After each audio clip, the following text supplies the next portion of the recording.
going on, everybody? This is your boy JC from JC Eagles Talk. Hey, before I get started, I want to wish my little brother Tommy a happy 30th birthday. You know, today is a special day for him. You know what? Hey, I want to say I'm proud of him. I love him. Hey, continue doing what you are doing. And at the end of the day, only you count on yourself and you will make it no matter what. Just keep working at it and you will be great in anything that you put your mind into it. But hey, let's get into it. Hey, like I said, I'm JC from JC Eagles Talk, and I have my boy, Coach Dante. I had the pleasure on being his first live stream on his channel, and today he's returning the favor. So let me hear what you have to say, Coach. But first of all, I'd like to give a big shout out to you, brother, man. Like I say, that first one is always the special one. Like I said, you the first one hit me up, man. You the first one to go. But I like to thank you for me and us always communicating with each other, man. Like I say again, those of y'all who don't know who I am a diehard Texans, Rockets, Astros fans. But like I say, I love the game as a whole. And I can talk anything. Football, basketball, or baseball. But it's an honor to get to know all of you guys, especially come back, return the favor back on your show after coming on, being my first ever special guest, man. I'm just so excited, and I'm ready to get into it, man. I'm ready to get into this thing, man. Yes, sir. Yes, sir. And you already know, man, and we cannot start this live without the Philadelphia Eagles national anthem. So let's just get into it.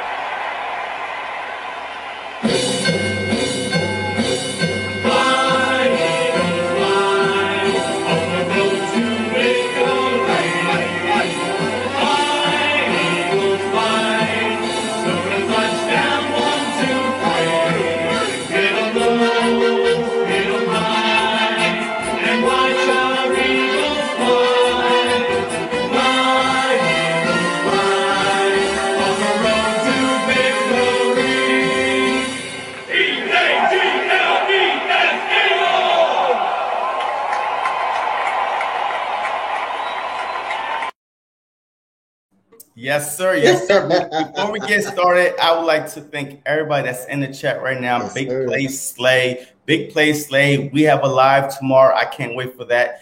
Philly Girls 76. You always here supporting your boy. Yep. Sports Talk with Let's Go Eagles.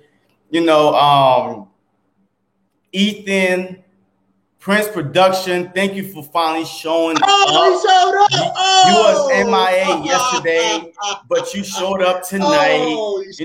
Eagles champ. So I just want to say thank you. YC, I already know who you are.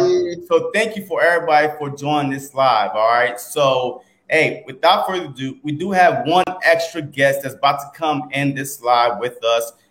His name is Jody Fighter. He's an Eagles fan. So let's bring him on. Hey, bring him on. What's going on, my guy? Nothing much. How are you guys doing? I'm good, Jordan. How you doing, brother? Hey, tell the people about yourself. So I am another Eagles content creator. I do also do other content, but I mostly am focused on Eagles first, and not only that, I'm planning to do a bit more with streaming and everything. So, all right. So, hey, let's get into it. I mean, there was some big breaking news today. Hey, you know, I'm a sports junkie. I mean, I'm an Eagles fan. But I do watch a lot of other sports. And my first question is this: Damian Lillard. All right. So I do have an issue with this, but I want to hear coach mindset first, and then Jody Fighter mindset, and then I'm gonna go. Okay. All right. So what's going how do you feel about this? Like I say, first of all, shout out to being here again. Like I say, man, I think it's time. It was time for Damian Lillard to request the trade. It's time. Like I said, it's clearly, like I say, the West is too stacked. They no more than a sixth best team in the Western Conference. Him and CJ, they did it a very long time. both scores. But like I say, both of them, the problem is the organization hasn't put the right pieces around these guys to make these guys successful. But that's due to the Lakers and the Denver Nuggets and the Utah Jazz, them getting better as well. And you got the Dallas Mavericks over there in the West. It's going to only make it more tough for Damian Lillard. But if you're going to have a backcourt that's so dynamic like that, like Dame and CJ, one of them guys got to play defense, and one of them cannot play defense. Again, in the bubble, CJ McCollum is hurt with a broken back. Damian Lillard is forced to carry the load. Yusuf Nurkic is forced to be out there with injury. I don't think he was fully healthy at that time yet. But like I say, it's about time for Damian Lillard to move on, man. And if I'm the 76ers, man, like I said, I'm calling. I'm calling for Damian Lillard. I believe they're a couple studs away from competing in that championship mode. I don't know if they're gonna win it or not because you still got Brooklyn. When healthy, Brooklyn can be easily be final. They're easily finals contenders. We can all agree on that. Then you still got Milwaukee, who's in the Eastern Conference. You got Miami, who's probably one piece away with the Bam Adebayo emergence and the Kawhi Leonard saga that's going on. But like I said, I think it's time for Dame to I think it's time for Portland to break that core up together. That core is not going to work in the West. And also, I just want to see Dame win a championship. I just want to see Dame come out with a championship. As greatest player he is, he's that playmaker that Joel Embiid kind of need. Someone that can play make, someone that can dribble and create his own shot. Ben Simmons is never going to work out, man. Like we always say, he's never going to work out. 3 or 4 years in a row. And they lost 2 years to Boston. They got swept by Boston in a horrific fashion. One of them, Brett Brown, one of them was out. They was out coached with Al Horford. That's when the Celtics went to the Eastern Conference Finals. That was basically being out coached by Brad Stevens. And last year in the Toronto, the Game 7, and this year, it was 5-on-4 against a bunch of guys that with Atlanta that can shoot, spread the floor, including they bigs, John Collins and everybody. They can all shoot the basketball. So, like I said again, it's about time for Damian Lillard to go try to get him a championship, and I think Philadelphia could kind of be that perfect fit in the Eastern Conference. Okay, hey, Jordy, any thought on the Damian Lillard a trade or possibly trade to the Sixers? Yeah, I think, and he actually came out a little while ago and said it's not certain whether he's going or not, which I don't necessarily believe, but I think it's possible. Mm-hmm. But I think it's got to be the right deal for Portland to move on unless Dame's 100% out on or 100% there on leaving. And I don't know if he's at that point right now, but he could be. I think he's close to it. And if he does go to the Sixers, that's definitely going to be what Embiid needs as a co-star, because you're not going to win with Ben Simmons in a role where he has to take shots. It's not going to happen.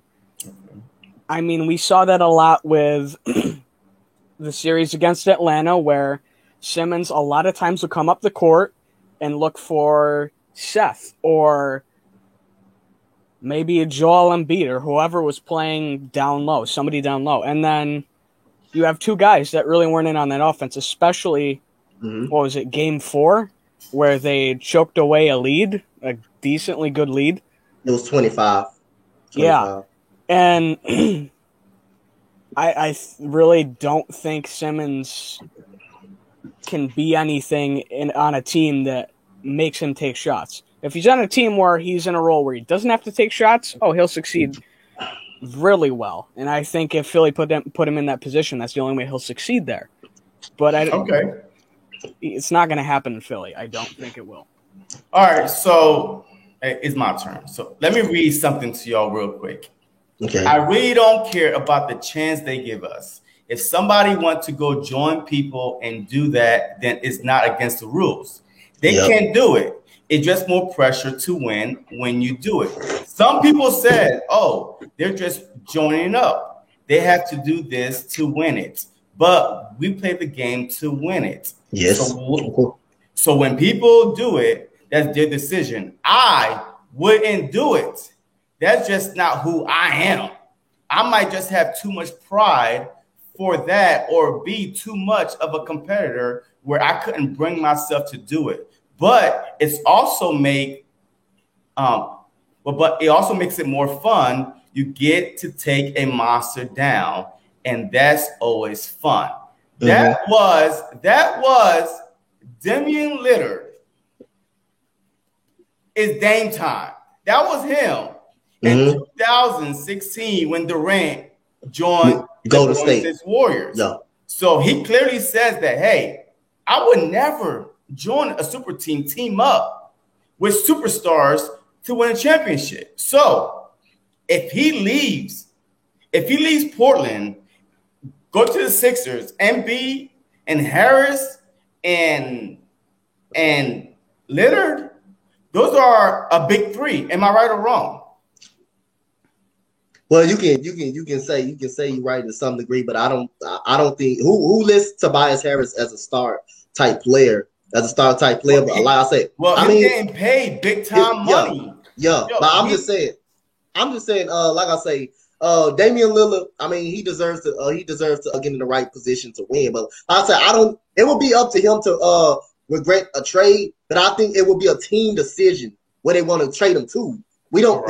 I think it will be a team decision where they want to trade him to get the best deal for Damian Lillard. Whatever they get the best deal from, that's who they're going to trade him to. I don't know if Dame has the leverage to do it, but if he comes out and say, I want out, and he got the scenario or gives them a list of what team they want to go to, if they ain't got leverage, say, I want to get to 76ers. They got to move. They got to try to find the right deal, but the front office got to figure it out. But I'm just saying that he came out against superstars joining up and winning a championship.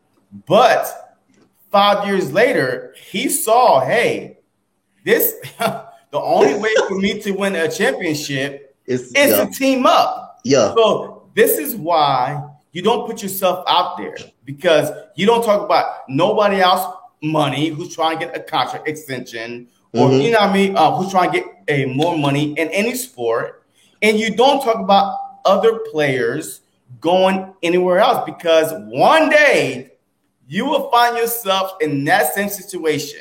LeBron James gave all he had with the Cleveland Cavaliers, 7 years. Yep. Kevin Durant, he gave all he had with the OKC Thunders.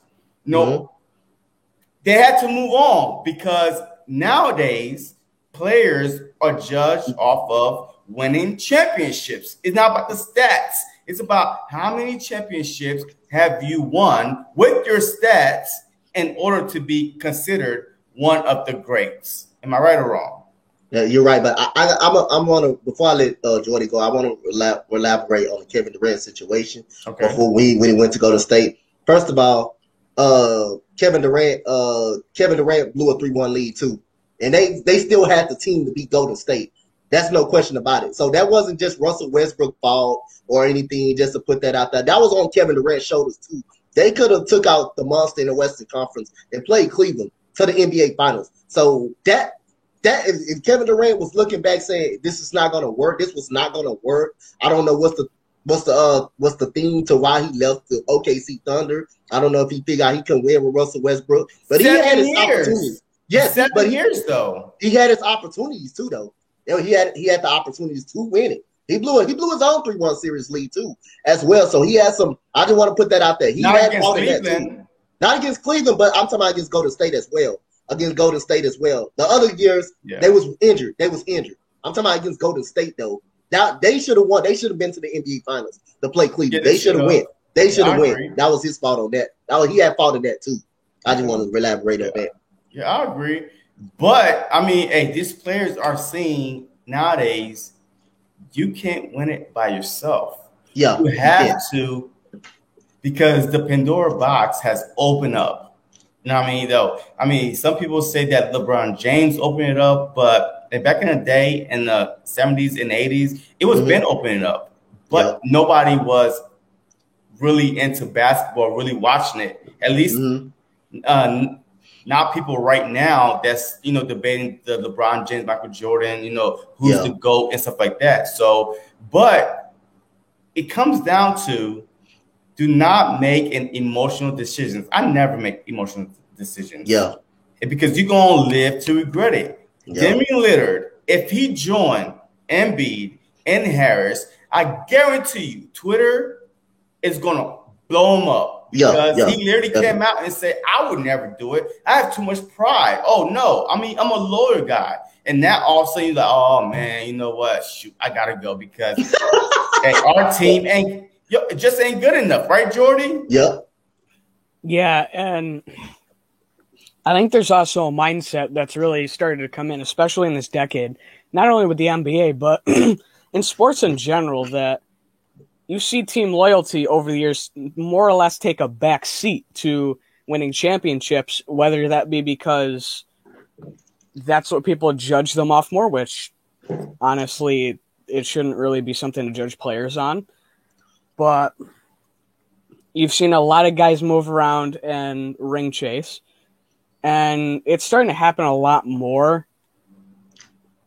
And I really don't think it's something, if you want to win a ring, I don't think it's something you can hide from. I don't. Unless you have the right situation, you can't hide from ring chasing if you want a ring.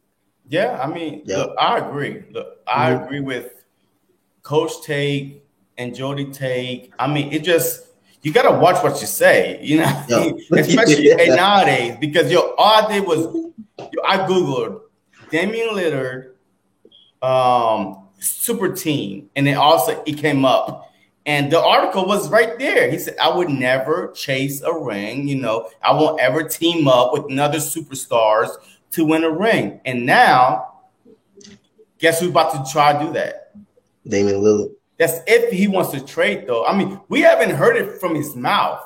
I mean, people are assuming that, you know, just because of the long text that he wrote, you know, and sent out, that people are assuming that he wants to leave. But if Portland get one superstar, like, and let's just say, man, who's out there? Like, who's going to be a free agent?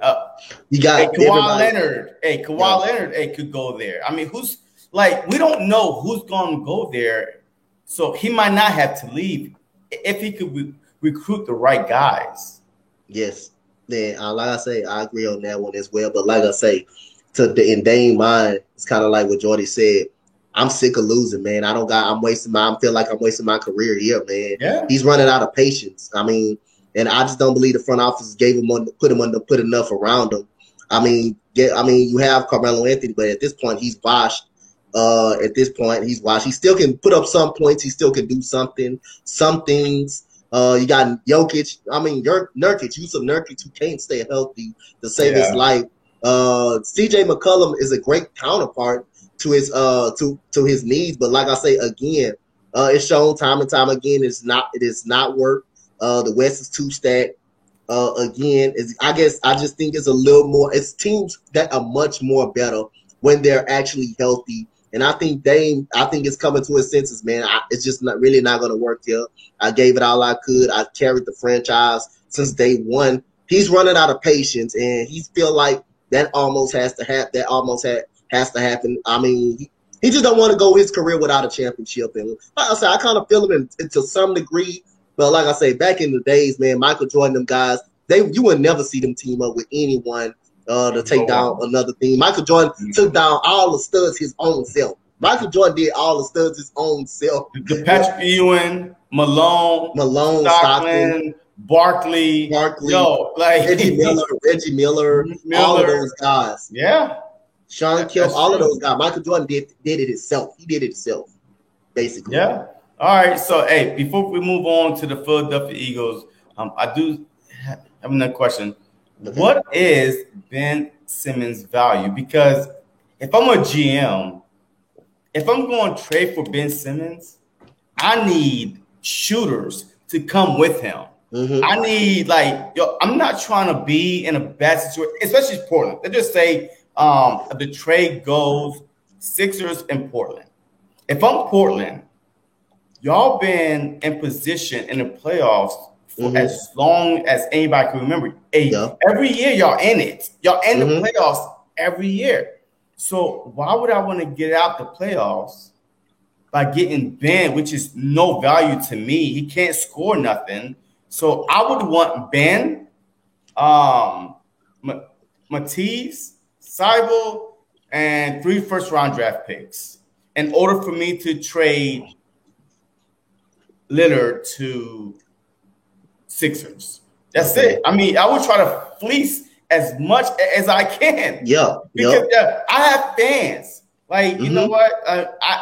I have to put a championship team on the floor every day. I can't afford to lose money because you don't want to stay here. Hell no. You signed you signed literally through 2024.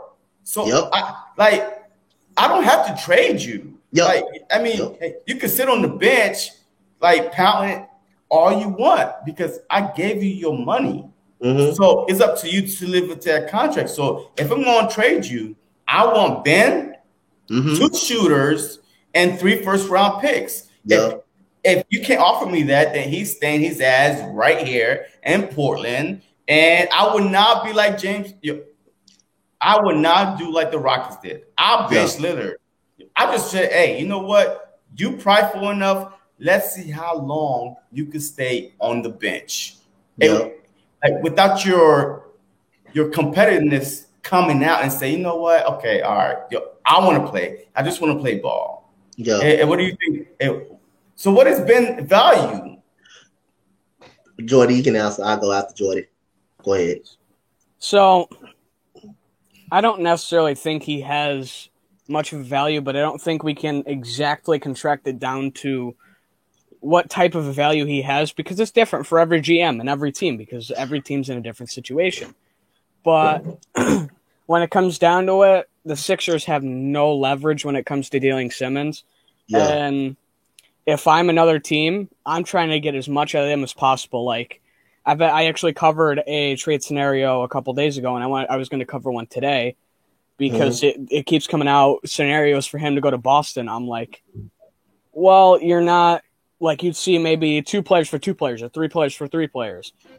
And I'm like, you're not accounting for leverage or Simmons because you're not going to see a team deal him like he is a big name player because with his contract, how he's performing, how a team's going to have to develop him and what role they're going to put him in, that puts the Sixers at a big disadvantage when moving him, especially that contract. And honestly, I don't know if, unless they find the right deal, I don't know if they're going to be able to move him. I don't. Okay. Like I said, again, I don't think he has too much of a value as he's looking at Eagles on system. I don't think he has too much of a value. First of all, like I say, I knew this in college. If you can't somehow make shots, I mean, teams are going to catch on to that. And basically, the Sixers was playing 5-on-4 back. The other teams were playing. It was a 5-on-4 basketball team, clearly. But like I say, again, I had a trade scenario in my head who I postponed it to. I did it earlier to when I had Mitch on my pod. Damian Lillard to the 76ers, basically for Ben Simmons, Tyrese Maxey, and 3 first-round picks. I would kind of entertain that a little bit, but like I say, again, it's just like Jordy said, it just depends on how the front office. Go ahead. All right, but I have a question for that. But if you're a team, you say, all right, we'll trade Lillard to the Sixers. How high the 3 first-round picks going to be? We don't know. So you think about that. I mean, but you have to think about it because I mean, they're not going to be in the lottery, so it's going to be like 20s and above. So why would I do that if I want my fans to come to every game? So I need to put a quality starting 5 on the floor. So I'm not going to trade him just to trade him because of 3 first-round picks. Because hey, the 3 first-round picks sounds good, but you know, it might be in like the 20s, the late 20s and stuff because the Sixers are going to be that dominant. You know, top 3 in the East. So it might not even be that good of a pick. I mean, but like I say, if Lillard goes, that franchise is going to be torn down anyway. I mean, CJ McCollum is going to want to go. I mean, what era do you have? If you lose Damian Lillard, I mean, Portland will not be a contending team. You might well rebuild. I mean, Ben Simmons. They trying to get rid of Ben Simmons anyway, so it kind of makes sense. And then you get a starting point guard and Tyrese Maxey, who can start over there in Portland, who could make shots, who could play make as well. But like I say, for Ben Simmons, for Ben Simmons to work, I believe he needs shooters around him. I mean, him and Joel Embiid is clearly not going to work out. I mean, but Ben Simmons needs shooters around him. Just basically like the year that the Rockets played against San Antonio, James Harden got tired. He had shooters around him. That's how James Harden will average 11 assists. But Ben Simmons, a dominant playmaker like him, and to be 6'9" and defensive specialist, he needs shooters around him. And going Tyrese Maxey, a shooter, and like I say, it depends on CJ McCollum stay. That could be a pretty good rebuilding team. I mean, you got no choice but to rebuild. I mean, like I say, Damian Lillard is leaving anyway, so like I say, you gotta take as much as you could. You gotta take as much as you could from the 76ers for Damian Lillard to move. But then again, we don't know how everybody's gonna value Ben Simmons. We don't know that. We don't know that. Just like you said again, I'm gonna touch on another point which you said again that I definitely agree with. If you own a player rights, you do not have to trade him right then and now. You do not have to trade him. It's either you're gonna come out and you're gonna be professional and be good until we figure out a way to get your ass up out of here, or you're gonna either sit down. You're gonna either sit down, and we don't give a damn how disgruntled you are. But we're gonna get the right value for you and move you. Until we get that right value, we will move you. If we're not gonna be forced to move you. I don't care if you are happy. I will sit you down. Jay, they let James Harden get away with it too much until he finally had an interview and said the Rockets, we wasn't good enough, which is we wasn't good enough, to be honest with you. Wasn't going to be good enough. That's how Dame feel. That's the same thing how Dame feeling right now, that the Portland Trail Blazers, they aren't good enough, and the teams in the West are just like much more better than Portland was than Dame. Besides that when he went to the Western Conference that year, when he lost against the Warriors, and they were outmatched as well and stuff like that. But look, I agree, but at the same time, I think that Portland is in it every year. They just need one other star. If you could get somebody else to come to Portland, you'll be fine. Yes. He doesn't have to leave. The Suns. Who would imagine that the Phoenix Suns will be playing in the NBA Finals? Who would imagine? Nobody. But imagine this: Lillard, McCollum, and their roster right now, and then you just add one more key free agent. That's it. You like a half a player away, man. I'm not gonna say a whole player. You half a player away because the team is stacked. Yes. The Trailblazers are stacked. So, I mean, look, it is what it is. So, hey, let's move on to the Deshaun Watson rumors. All right. So, it's been reported that the Philadelphia Eagles, and the thing that pissed me off about the Eagles fans, that they take every bait. Like, we just throw something out there and then just run away with it, thinking that it's going to happen. All right, they didn't say that the Eagles are trading for Watson. They say that the Eagles have the most asset to trade for Watson, but this week been overblown. Oh my God. Every Philadelphia Eagles fan is talking about the Deshaun Watson trade to Philadelphia Eagles. Look, Deshaun Watson is not going to play this year. Yeah, no. He's not going to play this year. I don't think he will. So instead of worrying about what the Philadelphia is going to do with Deshaun Watson, why not worry about how good Jalen Hurts is going to be? If he come out this season and ball out, we don't care. We don't care how good Watson was. We see potential in our quarterback, and now we have potentially 3 first-round picks where we could upgrade, the defense or offense, and whatever. But you could upgrade your team with 3 first-round picks. So why take the bait? And that's what's pissing me off. Why are we entertaining this? Even me talking about it right now, it's entertaining this whole BS of Deshaun Watson coming to Philadelphia. Your take on that? Like I said, again, y'all guys got other holes you can try to fill out with those 3 first-round picks. But like I said, I'm all in on giving Jalen Hurts a chance, man. Like I say, Eagles fans, this guy can ball, bro. He already showed y'all this guy, he can play. I mean, I have faith in Jalen Hurts. I mean, now I say he played in the toughest conference in the SEC. He comes in, he lifts up the number 1 defense in the NFL in the New Orleans Saints. Next year, he throws over 400 yards against the Arizona Cardinals. Down there, brought them back, but the guy showed some glimpses that he can do it. How about backing up the quarterback? We have faith in our quarterback. We don't need Deshaun Watson and his allegations coming in this locker room right about now. And like I say, that would make a type of player feel some kind of way. They didn't have faith in me. They didn't have faith in me at all. Let's just give Jalen Hurts a chance, man. He deserves another shot. He showed you guys some glimpses. And it's other team needs. It's other needs that you need with those first round picks, like a CB2. Y'all probably can use some of those on a CB2.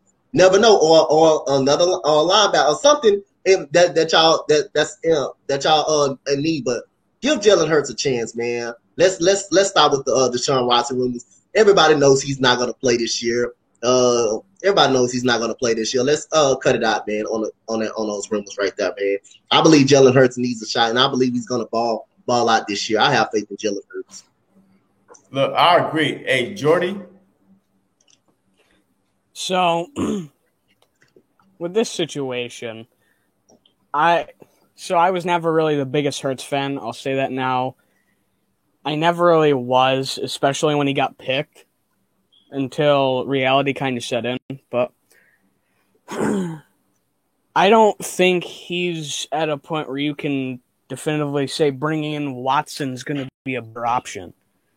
And with how many unknowns there is right now, and this is kind of a soft rebuild year, I'd rather take a young quarterback and find out what he can be instead of Deshaun Watson, who you know where he is, but he's also farther down the road in terms of age and everything, and he's already at the point where he's going to want some money, and Hurts isn't at that point yet, and we all know how he is with cap and everything.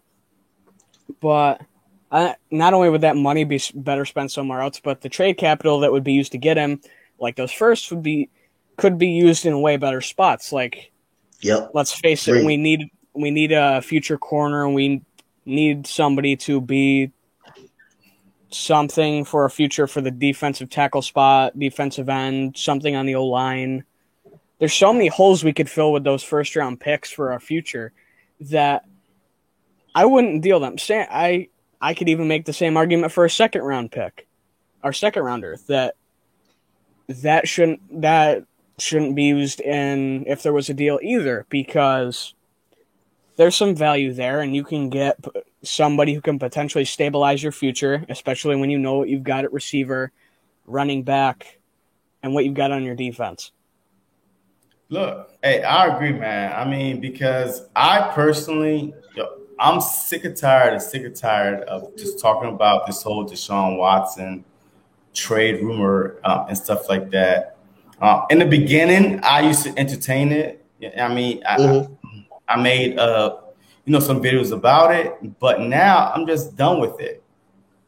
It's getting old because right now the season, literally training camp, is about 2 weeks away.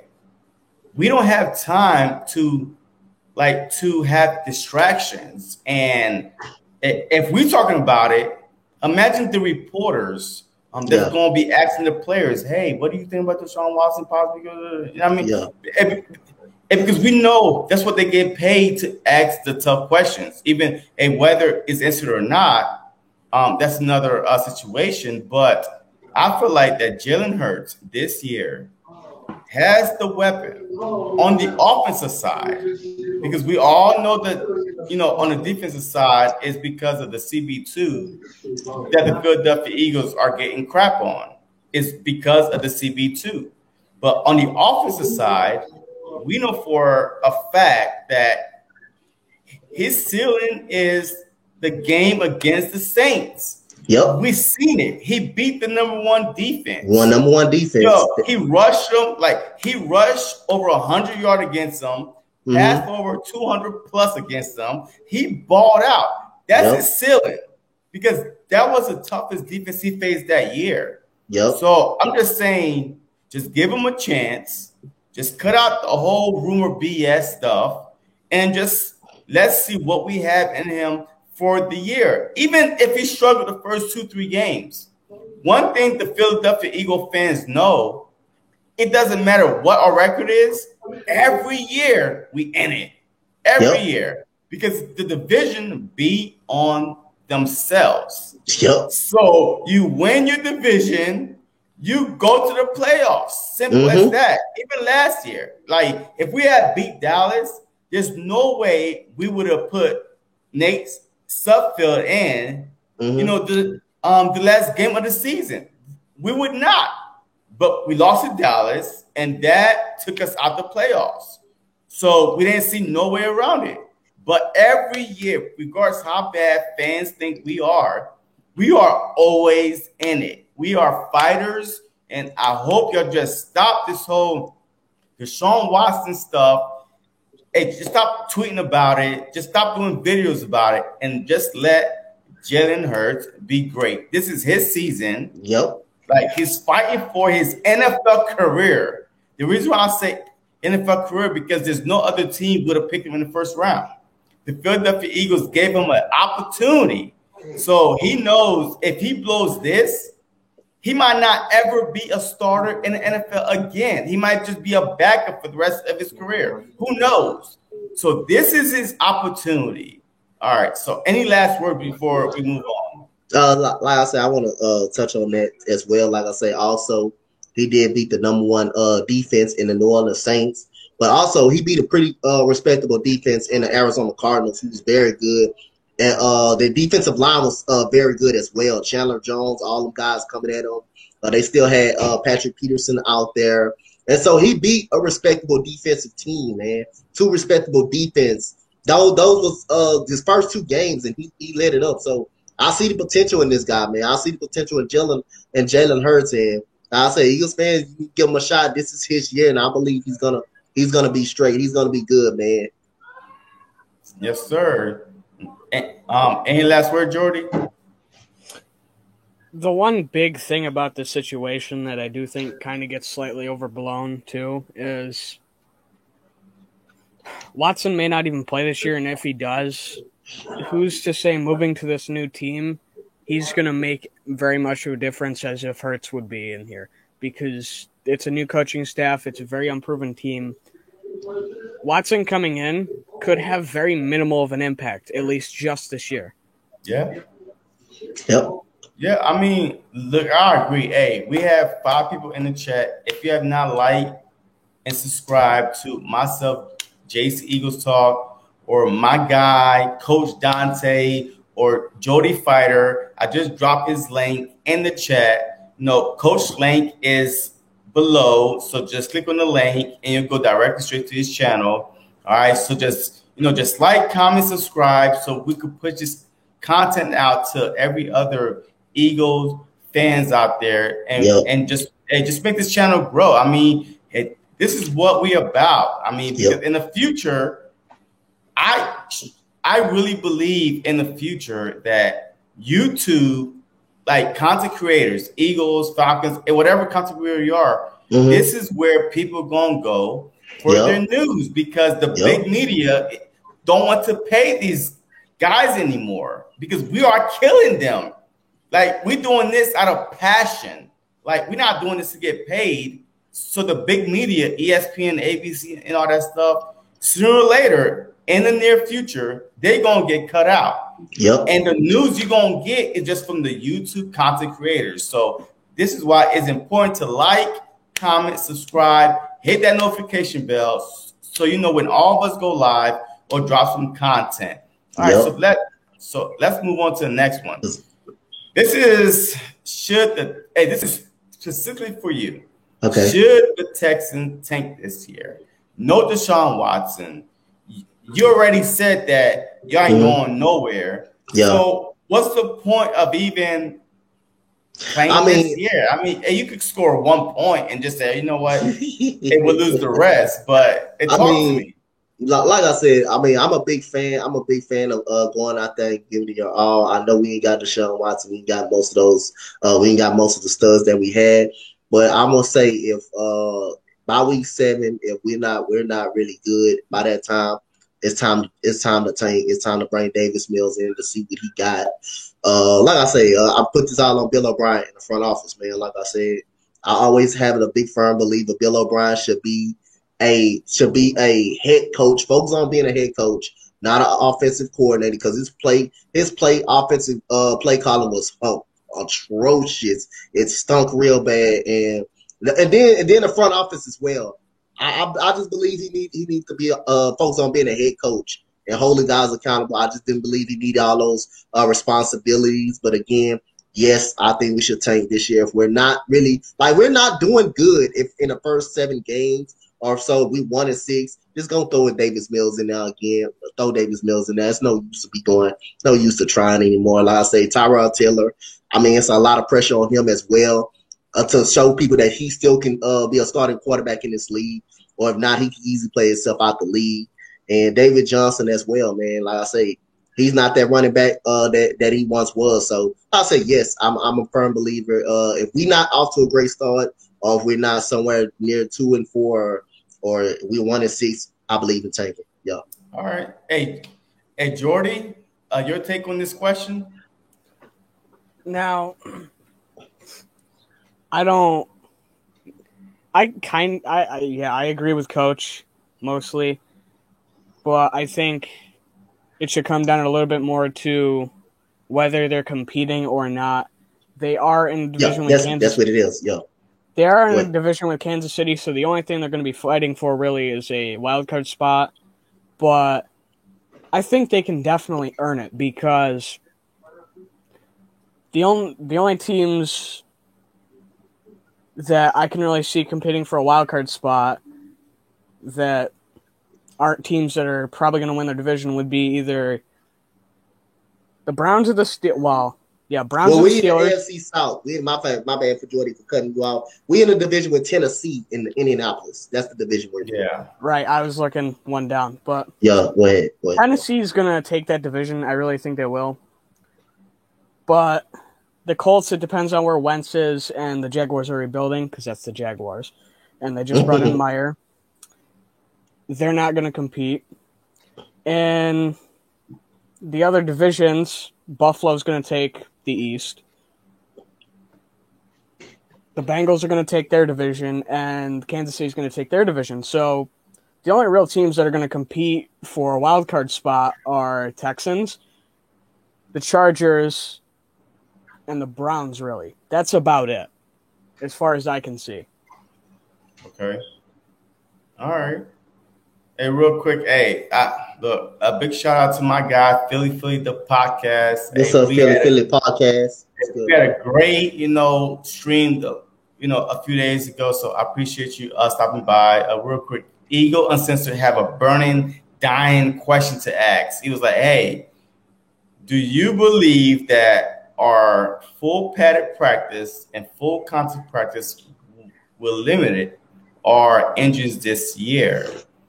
And do you believe our walkthroughs are a major factor in as having so many injuries over the last 5 years?" Look, you have to hit in practice. Like, I'm sorry, man. Your first time getting tackled cannot be in preseason, like when you play against another team. Yeah. I feel like if you do not get tackled early on in practice, there should be one day where it's full contact, because you have to feel like you could take the hit. Yep. Like, the other team don't care about you. Like, they don't care, where they hit you at, how high, how low. They're just trying to hurt you. Yep. But if you get the full contact in practice, at least you have an idea how your body will handle the hit. So I feel like the lack of hitting in training camp could do more harm than good, just because your body needs to get hit. Your body has to get hit. I mean, I don't care what anybody says. Your first hit can be in preseason, especially this year. There's only 2 preseason games. And who knows if the starters will even play because of the injuries over the past few years. So you have to get hit in preseason in order to feel if your body could take it or not. So any thoughts on that, Coach? Yeah, like I said, again, like I said, I coach football. So the first thing we start off doing, we start off hitting. We always start off hitting. Like I say, you gotta start. I don't think it should be no question. You gotta learn you gotta start off hitting, because you don't want nobody. You don't want to go into a game and have to miss tackles. You don't want to lose on missing tackles or unforced errors or nothing like that. So I believe hitting is a big key of the game, because like you said, you don't want to go out there and people going to come try to hurt you. They don't care about you. They're trying to get their money's worth. So like I say, I feel like hitting is a big part of things and a big part of practice. Hit one time a week, at least twice a week. Hit once or twice, 2 times a week. And yes, you gotta hit. You gotta hit. No doubt about that. You gotta hit. You gotta put the pads on the head. Yes, sir. Hey, you know what? I made a mistake. It is 3 preseason games. Because they added an actual NFL game, which made it 17 games. So, all right. But, hey, who knows? I mean, hey, look, some of these starters might play the first preseason game and that's it. And then just sit out the rest of the preseason. So, Jordy, any thought on that?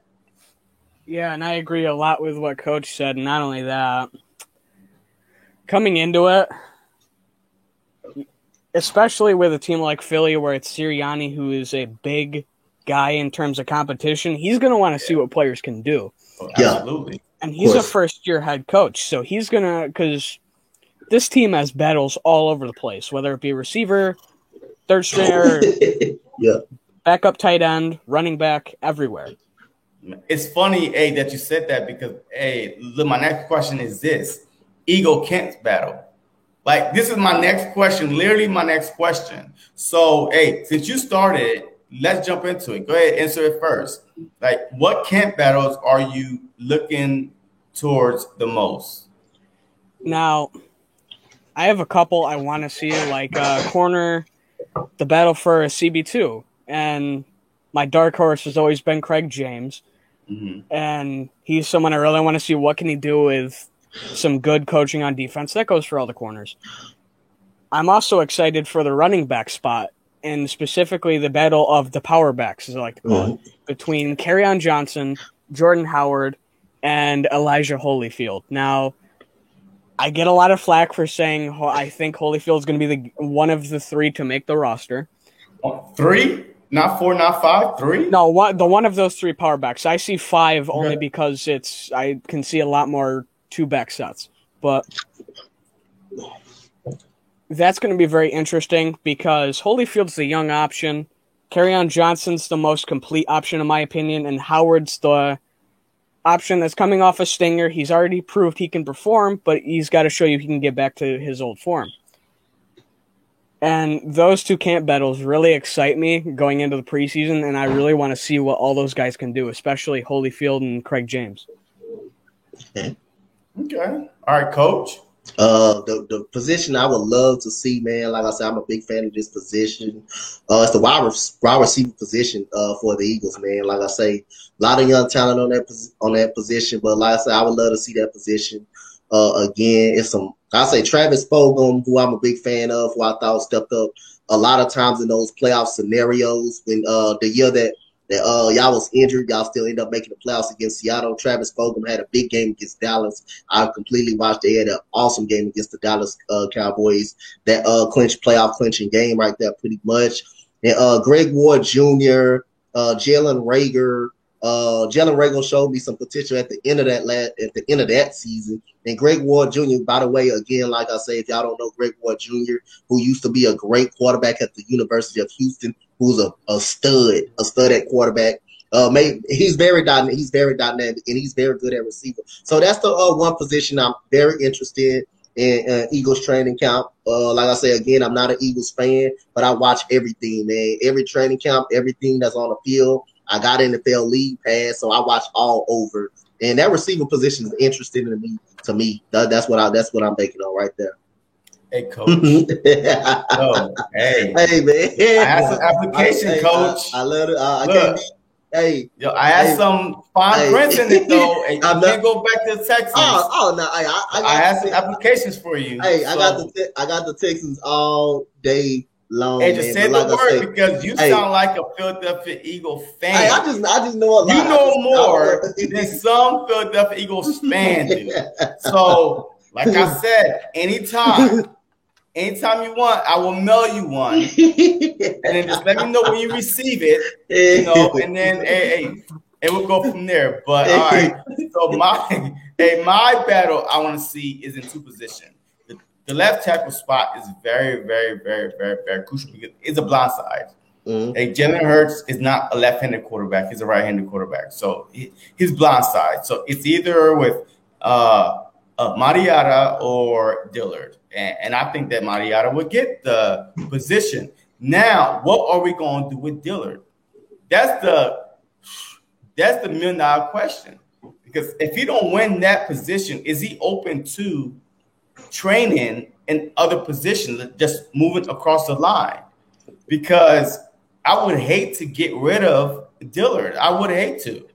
But if he's not, if he only could play left tackle, and this guy, this young stud that, just got in football, beat you out of it, then there's something there. And then I want to see the running back. Who's going to back up Miles Sanders? Because, a lot of teams only use 2 running backs, week in and week out. Maybe 3. I mean, it depends on the situation. But a lot of teams only have 2-headed monsters. Who's going to be behind Miles Sanders? I want it to be Kenneth Gainwell because he's a utility player.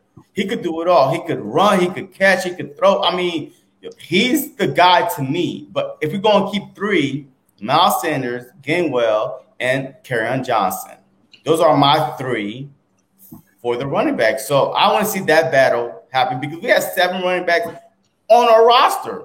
Who's going to be on special teams? Who's going to actually play on Sundays? I don't know. So the left tackle and the running back position. So any arguments on that?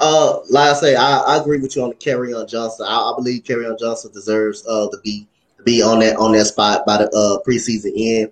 Kerryon Johnson was a very good running back for the Detroit Lions before he got hurt. Injuries derailed him. So, and then I watched him in the SEC in Auburn when he tore it up and when he used to run bust load over guy. So I agree with you on the Kerryon Johnson situation. Kerryon Johnson. All right, let's start answering some of these questions. Birdman951, thank you for joining the stream, my brother. Steelers, Patriots, just preseason.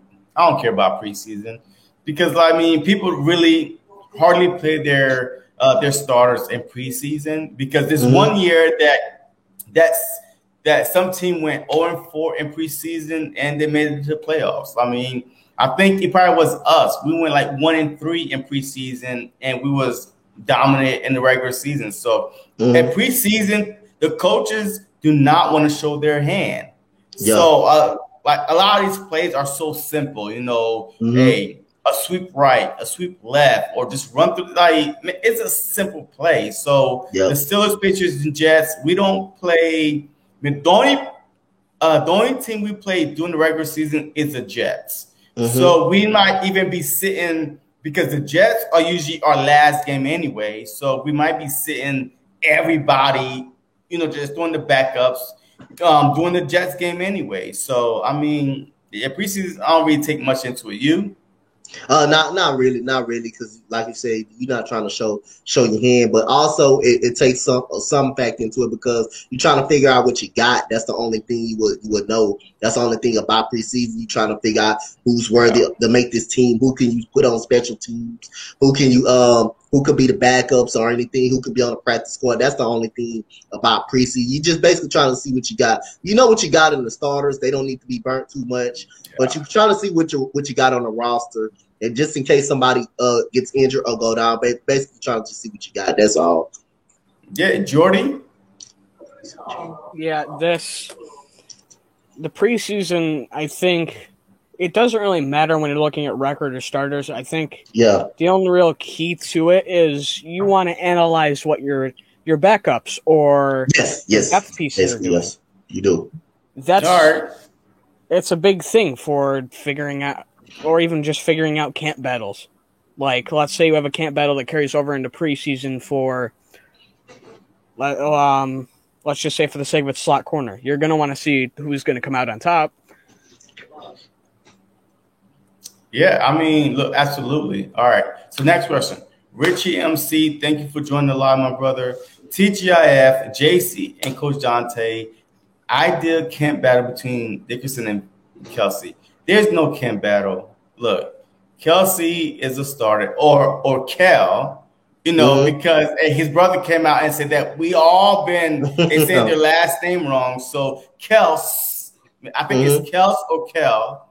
But, I mean, there's no camp battle. I mean, Dickerson would not take over Kelsey's job until he retires or get injured. But he could move around on the line because he's that versatile. Dickerson won the best. Like, he won the trophy for the best center in college football. In the SEC, like the whole college football, he was the best center. So we got us a steal. Like, we got us a steal. Yes, he might not be able to play this year, but think about it. Way back in the day when we were so dominant, it started up front. We never had a 6'7", 300+ pound center before. I don't remember a 6'7". I mean, like Runyon. I mean, I'm not really sure, but I don't remember the Eagles having that big of a body as a center. He could literally go watch Dickerson highlights. He take care of his guy, and then he go help you take care of your guy. This guy is a monster. He's the direct representative of the blind side. He'll drug you back until you are in dumpster juice. He don't stop. He does not stop fighting. So I love the pick. It's an undercover pick that Howie sneak in there, but I like it. So real quick, just shout out to everybody that's in the stream. If you're not subscribed to my channel, Coach's channel, or Jody's channel, please subscribe to our channel and and just leave a comment. And whether you like it or not, look, I'm from Philly. You know what I mean? I have thick skin, so ain't nothing gonna bother me. I will improve my next stream. But I need to know if I'm doing everything good or anything bad. So just let me know straight up. But any last word before we move on? No, got it. You can do it. Ready for the next topic. Ready for the next topic. The one thing I will say about this is,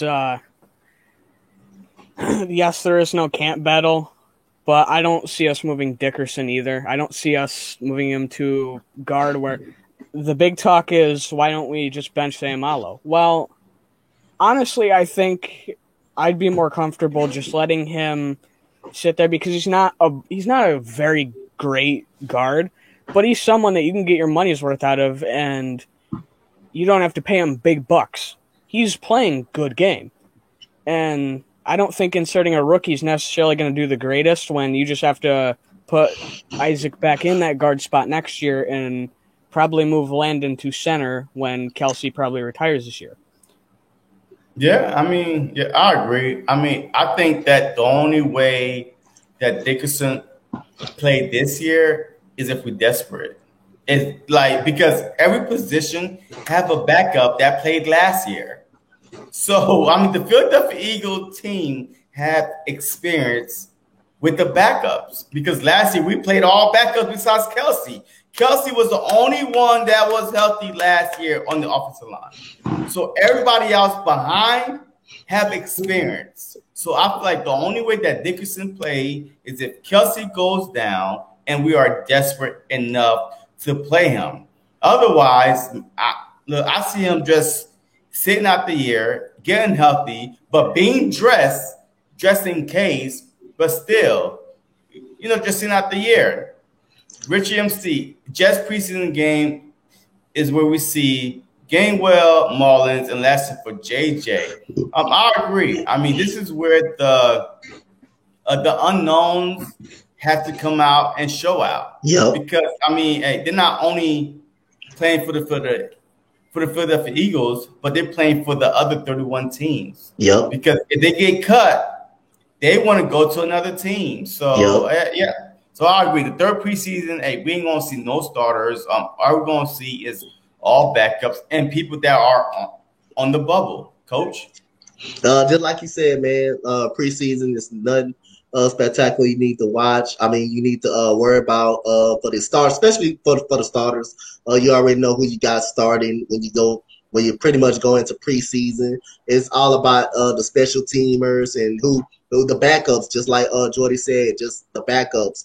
And you're just not fighting to secure the Eagles' job, or if you get cut, you're just fighting for another opportunity as well, because other teams will be out there looking as well for an extra rod. They might have an extra roster spot for them if they don't make the Eagles squad. But like I say, preseason is not that important, but it's important to some second string guys, third string guys, so you can plug on special teams, so you can plug on in a secondary. But it's basically like JC said, man. You're just playing. When you get cut from the Eagles, other teams are looking for you. They're looking for you. So you still want to ball out because another team might want to grab you up on their roster. So yeah, that's what I can right there. Yeah. Jordy. Yeah, and I agree with that. And not only that, it's definitely going to be a big chance for those guys. Gainwell, I wouldn't say it's as much of a chance because I think he's on the roster no matter what because of where they picked him. Yeah. Mullins, I do think it could be a last chance depending on how many quarterbacks he wants to keep, though it's his usual amount to keep 3. But he's on a contract year, so who knows what he could do this year. I think that's part of the reason why he really started to rebuild from the trenches in the draft. And this is a big chance for J-Jaw. And coming out of college, coming into the NFL, and more importantly to Philly, I was an advocate for J-Jaw because being a Notre Dame fan, I watched him at Stanford, especially coming to our house and playoffs because it's a yearly rivalry. And I remember every year being like, hey, watch J-Jaw because he was always that red zone guy. And look how many chances he's got in his career. Now I think this is the perfect chance with a new head coach, with different scheming, actually scheming to players' strengths and everything. I think this is one of the best possible scenarios J-Jaw could have had to make the team. And though his chances are low, I think he's got a good enough chance to make it. Look, hey, I agree with you because I feel like just based on the players that we released last year that went to other teams and ball out, like Darby, Sidney Jones, Russell Douglas, Nelson Aguilar. I mean, all of them balled last year. So yep. I'm starting to question myself. Was it the player or the coaches? The coaches. Because the Philadelphia Eagles and the 76ers, it seems like that they don't have coaches that could develop players, so they just get rid of them. Like yep. You drafted JJ for a reason in the second round. So he's a big body, Alshon Jeffrey type. That's why we drafted him, to replace Alshon Jeffrey, in the end zone. So I feel like this year is crucial for him. He has to showed that he's willing to fight for his job. If he just give up, then hey, we all were right. Mr. Umbrella Man, and we all were right. But if he show up and show out, we start hearing in camp, oh my God, JJ is this, JJ is that. He might have a legit chance of making this roster. So I'm the biggest critic of him because he dropped so many passes at him and his face mask and stuff like that. But it's all development. So how much work did the past coaches put into this guy in order to develop him? So I'm just going to give him this one off season, this one training camp. If I don't hear nothing, like I'm hearing about Devontae Smith every day, like Lane Johnson is bragging around, Kelsey is bragging about, everybody is talking about Devontae Smith. So when training camp start, I want everybody to be talking about JJ. If not, then it is what it is. I'm not there, but they're there, and they're not praising him. So they're not seeing nothing, and no hope for him. So, I mean, it is what it is. Any last words? Yeah, I want to touch on one more, get to your point again, about the development thing. Like Nelson Aguilar, he goes to the Las Vegas Raiders. He scores 8 touchdowns right away. You said Sidney Jones with the Jaguars, balled out. Again, like I say, I definitely agree with you. That goes on in basketball too. If, like I say, do you question the coaches for not giving these guys enough opportunities as well? You question the coach, you question the coaching staff for not being able to develop guys. That goes on in football and basketball in every team. And like I say again, if JJ Arcega-Whiteside, if they do dare to let him go and he balls out, you can probably question the coaching staff, the coaching staff about that situation. But like you said, if he gives up, that's completely on him. But like I say, do you blame the coaching staff for Ben Simmons' shenanigans? Do you blame him, the coaching staff, for Ben Simmons' shenanigans?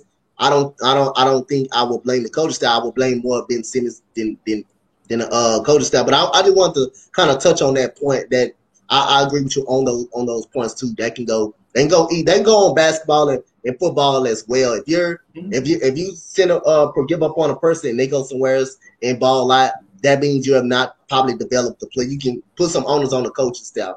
You put some onus on the coaches. Yeah, and I agree. And the perfect example is the Lakers. Yes. The Lakers got rid of Ball, Brandon Ingram, Russell. They're all superstars. They all made an all-star team. They all got better. So was it the coaching or the player? And it's proven so far, just based on the example that I gave, it's all coaching because the players went out and balled out once they left that organization. And I blame some of that on LeBron too, as well. I believe he had an influence. He ain't no way to say there's no patience.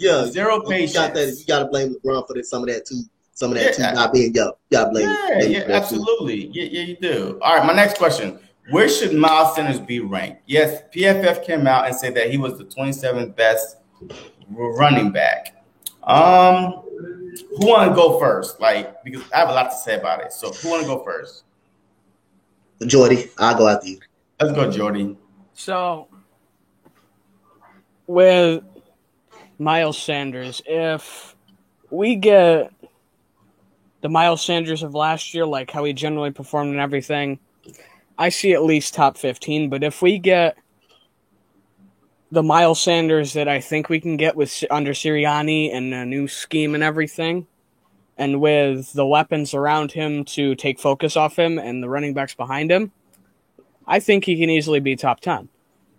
But I don't think he's reached the point where I can call him top 5, but he's definitely top 10. And he's shown that before. And behind a healthy O-line, I think he can definitely show that again. Okay, all right, Coach. I will say at least top 12, right in that area between the 10, the 11, and 12 area. Like I said, like Jordy said, I believe with Miles Sanders with a healthy offensive line. And we've seen flashes and glimpses of it over the years, including that playoff year again at Dallas where he broke out. I kind of like those running backs again that can catch out of the backfield. You can line them up at receiver.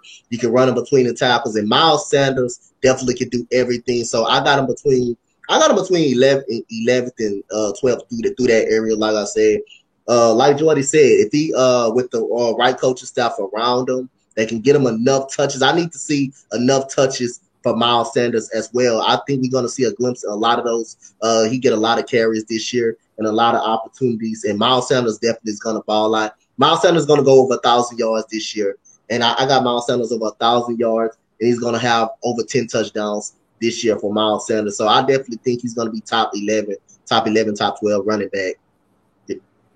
Okay, Look, I think that Miles Sanders could easily be in a top 5. Okay. Because if you look at his stats last year, all his yards came in the first half. Like, he was balling out in the first half. Like, he used to have like 4 or 5 carries, 80 yards, 4 or 5 carries, 70 yards, because he got that Saquon Barkley effect. Mm-hmm. Like, Saquon Barkley is not going to get that much yard every carry. No. But if you patient enough, he's going to break one on you. He's going to break one. Yes. Yes. He's going to break one. So last year, Miles Sanders could have 80 yards, 70 yards, 60 yards in the first half. The second half, they went in the locker room and came out a whole different team. It was like, all right, you know what? We gave you your shot. We just going to go pass. Yeah. But the dude was balling, averaging 5 yards a carry. Yep. But it was the play calling to me. So, I mean, with what I've seen, yes, he was injured a few times. But at the same time, when this dude was healthy, give him the ball. Give him the rock. Like, because his yard per carry is ridiculous. 5 yards per carry. Definitely. So why not just ride him? He's young. Yep. But Doug Peters, some way, somehow, it reminded me of a Pete Carroll. They wanted the quarterback to be the hero of the game. Yes, of the game, and, instead of the running back. If something is working, just keep going to it until they learn how to stop it. Yep. But I think that Miles Sanders this year, and realistically, I'm not going to say that he's going to break the rushing record. A lot of Eagles content creators say he's going. I'm not going to say that. Yeah. If Adrian Peterson couldn't break it, and he was a single guy back there, and he couldn't break it in 16 games, with Miles Sanders having Gainwell behind him, Johnson, Howard possibly, there's no way he's going to break the NFL rushing record, even with the extra game.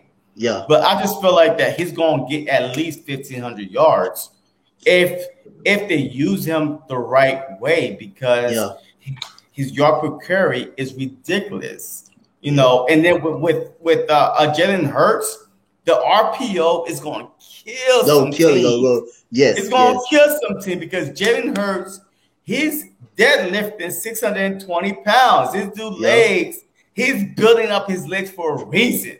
Yep. To run over your ass. Yeah, you know what I mean? Yep. So he's building his legs up for a reason. His hamstrings gonna be good and ready to go. His thighs gonna be good with Miles Sanders, with Gainwell, with Johnson.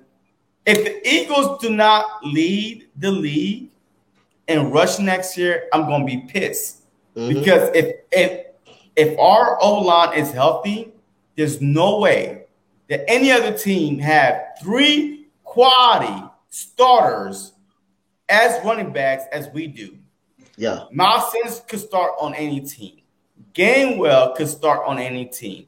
Johnson could start on any team. And even Howard could start on any team. Yep. So if the Philadelphia Eagles do not lead the league in rushing, I'm going to be pissed, because that means you are using your quarterback too much and his arm is going to get tired. 17 games. Yeah, we might say, it's one extra game. 16 games was a lot. Yep. It's a physical game. It's a physical game. So, I mean, look, I feel like that Miles Sanders should be ranked in the top 5.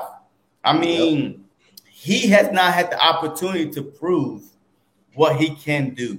Some of it is his fault because of injury, and a lot of it is the play calling. So, any last words? Like you said again, injuries happen every day in the sport. So, like I say, injuries did derail him. But like you said, you get a ball to someone like Saquon Barkley. Imagine Derrick Henry coming at you, and you shutting them down. They're gonna find some way to break. They're gonna find some way. You can't keep them down for so long.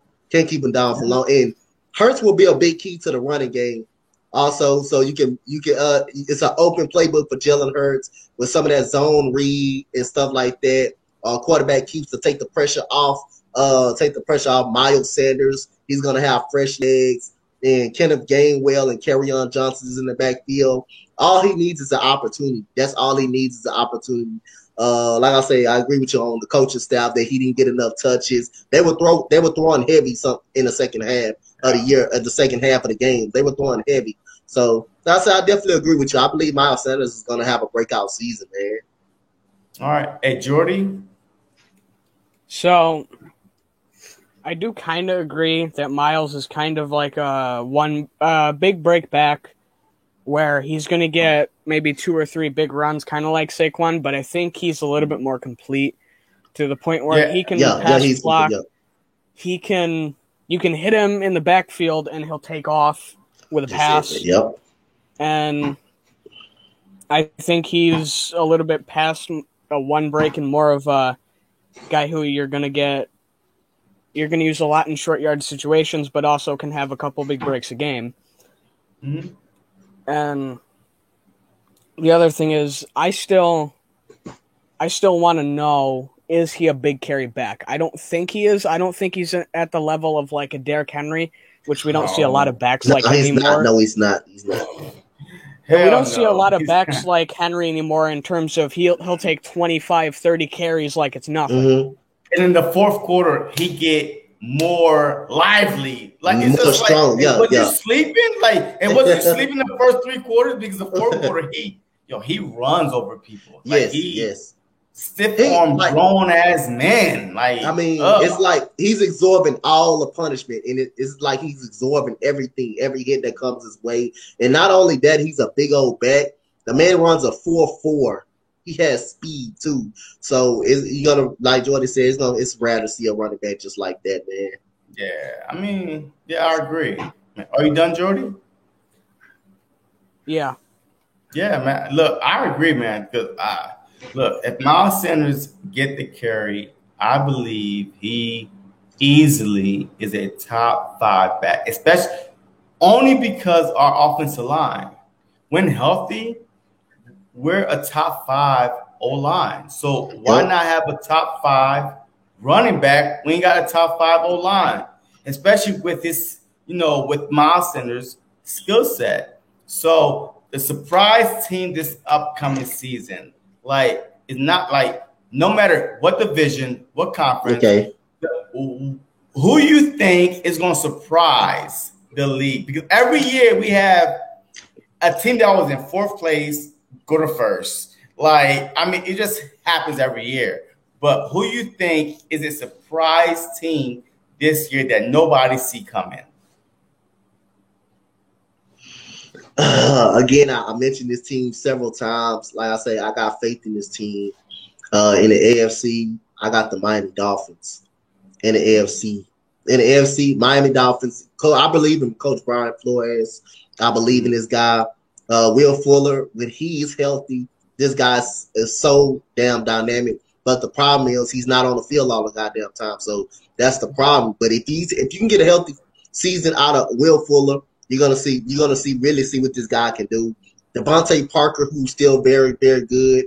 You got Jalen Waddle, who can take the top off the defense, and Tua will only improve as well. But also the defense competes at a high level. So I'm very high on the Miami Dolphins, man. I got that as a surprise team.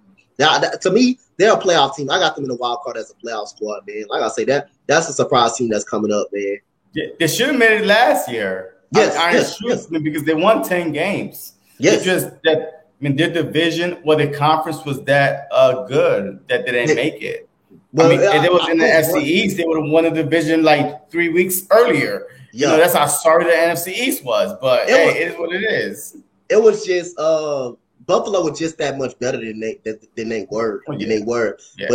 But the Patriots, they could have easily made the playoffs as well, man. They blew like 4 games. They lost like the 4. Seahawks, they lost the Texans by 3. They lost the Seahawks at the goal line. At the goal line, Cam Newton got stuck. The Bills, and then he fumbled the ball. He fumbled the football. They lost to the Easily. Texans by 3. Cam Newton got sacked at the last minute of the game. So they blew some leads, man. They should have made the playoffs, but I got Miami as a surprise team, man. It's a surprise team.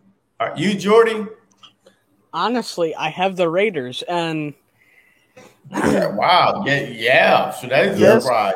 As a wild card or division winner, because KC is in that division, and then the Chargers is also in that division. Broncos, so, where do you see them going as a wild card or winning the division? I think they fight for a wild card, maybe even try to push the Chargers out of a spot, or they're at least close. Okay. And I got a buddy who's a fan of the Raiders, and I've done a couple in-depth dives partially because of that. And this is a team that, they're rebuilding their offensive line, which it doesn't look that bad.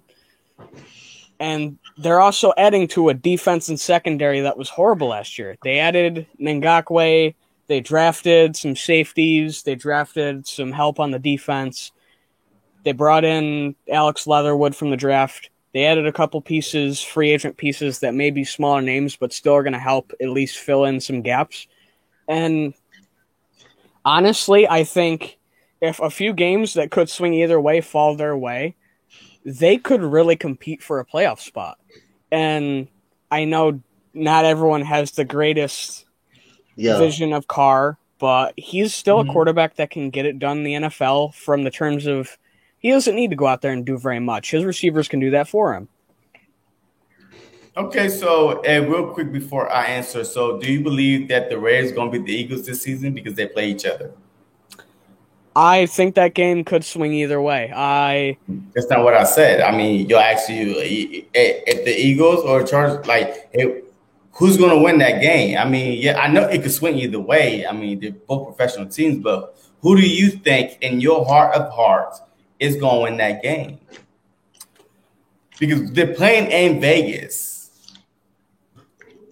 Yeah, I'll put you on the spot. That's the one thing that slightly worries me is not only is that you're coming off a game against the Bucs, it is in Las Vegas. A huge win against the Bucs, by the way. A huge win on Thursday night, but we do have 10 days off. So we do have 10 days off. I believe if you're saying that we play the Bucs before we go to Vegas, we do have 10 days off. So I don't think I think it's a one possession game and we lose, only because Philly's known to win games that they're not supposed to win and then lose games that they should win. Yeah, absolutely. Yeah. I want to touch on that. I got the Philadelphia Eagles winning this game by I got us losing. I got y'all winning that game. I'm gonna give y'all guys a game just on the spec. I said I know this Raiders offense can put up points on the board, but you can't convince me this defense will stop any damn body. You just can't convince me that this defense will stop anybody. I mean, they gave up over 30 points per game last year. They were second to last in points allowed. So until I see it on the field this year that this defense got better, I believe Jalen Hurts and the receivers can make some plays on this defense. He can make some plays on this defense. And I believe Philadelphia Eagles can make enough plays, can make kind of enough plays, 2 or 3 possessions of plays to stop the Las Vegas Raiders offense. So I don't trust this Raiders defense at all. But I do agree their offense is pretty decent. They can score with the best of them. They can score. Yeah, I mean, 3 things before I answer it. All right.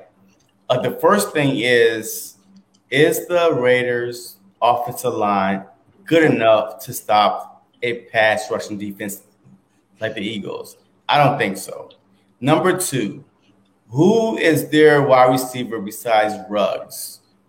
Not proven because Aguilar left, to go to the Patriots. And then besides their tight end and Jacobs, so I mean, you got your tight end, Jacobs, and Ruggs, really. I mean, besides that, they don't have a second bona fide wide receiver that could really step up. Mm-hmm. If Nelson was there, I'm like, oh my God, yeah, because based on what he did last year, y'all be like, okay, all right, shoot, they might have but I still got us losing because I have us beating the Bucks the week before. Emotional win. We beat the Super Bowl champs. Like, we just yes, we had 10 days off, but I'm hoping with Jalen Hurts' demeanor and Nick demeanor that we was like, don't get too high or too low, just stay flatline, even kill. Hey, regardless, hey, you know what? Hey, just another game. Hey, just on to the next one. It is another game. Yo, that's what I want to hear. I want to say, yeah, we beat up. Yes. Oh, man, your mind is gone, man. And you got so pumped up for this past game that you are done, son. I just want to see the even kill, just like a Kawhi Leonard. Your Kawhi Leonard was like, this is how he was laughing. He's so uncomfortable with it being happy or over trying to do something like, you know what I mean? So that's how I want our whole team to be. Mm-hmm. We haven't done anything. We was 4-12 last year. We have nothing to smile about. So we have nothing to smile about.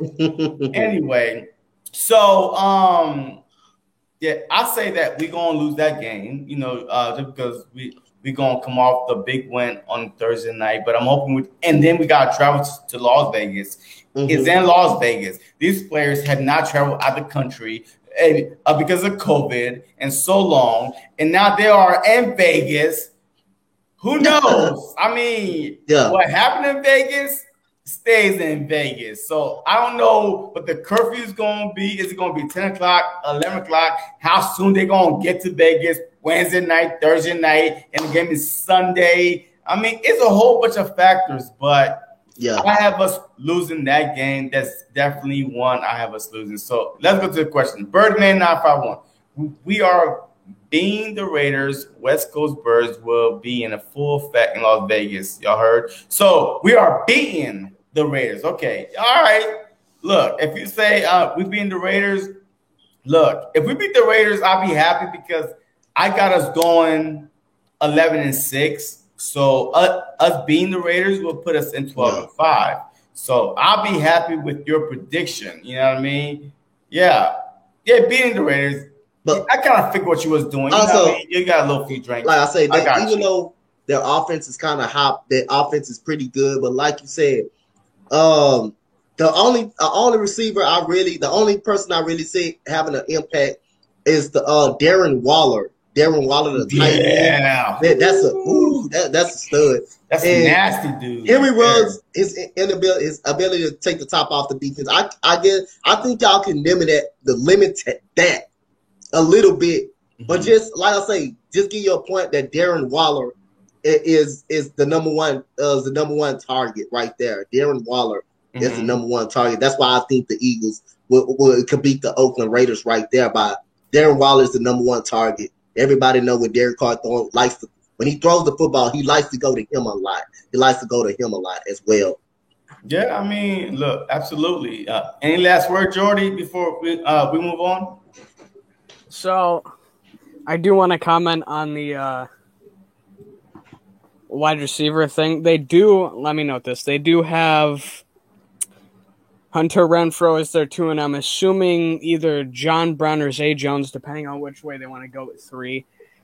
That would worry me slightly. I am kind of high on Brown, and we don't have a CB2 right now. So That What's Brown's first name again? What's Brown's first name? John Brown. Oh, wait, the ex-Cardinal? Yeah, the ex-Cardinal. Mm-hmm. Oh, yeah, he's fast. Mm-hmm. Yeah, that dude could fly. Okay, all right. Yeah, not only that, in the running back room, they've got Theo Riddick, who has done well against us a couple times. Yeah, I mean, and Jacob. So and Josh Jacobs, look. Hey, like I said, I got us losing this game. If we win this game, it's a bonus for me because I got us going 11-6. So if we win this game, we 12-5. That's my prediction. So yeah. Hey, all right. So if we got two more questions, right? The first one, your preseason Super Bowl pick. No training camp has started yet. No roster has fulfilled yet.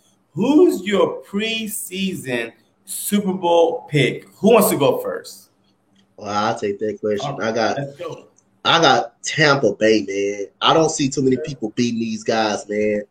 You can name a few teams who've beaten Tampa Bay, or at least who has a shot again. Like I say, in the NFC, I would get the Rams kind of a shot as the closest team that can beat Tampa Bay a little bit. And when it comes down to the playoffs, I'm talking about when it comes down to the playoffs, I can give a legit shot to Tampa Bay, to the Los Angeles Rams. I can give a good legit shot because their offense is just as stacked as Tampa Bay. I believe Tampa Bay has a little bit of a better defense than the Rams. Like I said, Jared Goff upgrade over the Matthew Stafford upgrade over Jared Goff. It helps a lot. Helps way more better. Robert Woods can make plays. Tyler Higbee can make plays. Cam Akers, who's emerging into a stud at that running back position. Cooper Kupp, who's a great slot receiver. Cooper Kupp is great. Yeah. And also in the AFC, and the Chiefs and the Rams got DJ. Yeah, Deshaun Jackson. I forgot about him. He's still fast. He still can produce. Mm-hmm. And in the AFC, you got the Kansas City Chiefs, who possibility can take them down with Patrick Mahomes. You pretty much got a shot, even though that offensive line did get exposed in the Super Bowl. Right. And again, if the Tennessee Titans, that's the dark horse. If they can run the football with Derrick Henry, it just depends on if they can run the football. If they can run the football, that could be an interesting matchup because Julio Jones is on that team now. So that's what I'm saying. Yeah, I want 1-1 NFC, AFC. Who's playing in the Super Bowl from both conferences? You know what? I'm gonna go with Tennessee.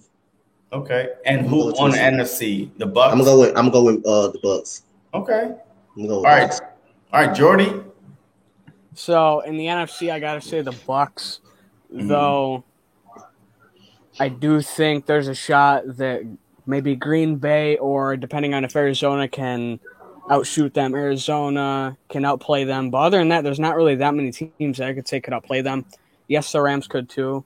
And then the AFC, now I'm going to take the Bills, and I'm going to have to take a clip of this and send it to all my friends who are Bills fans because they say I never defend these guys.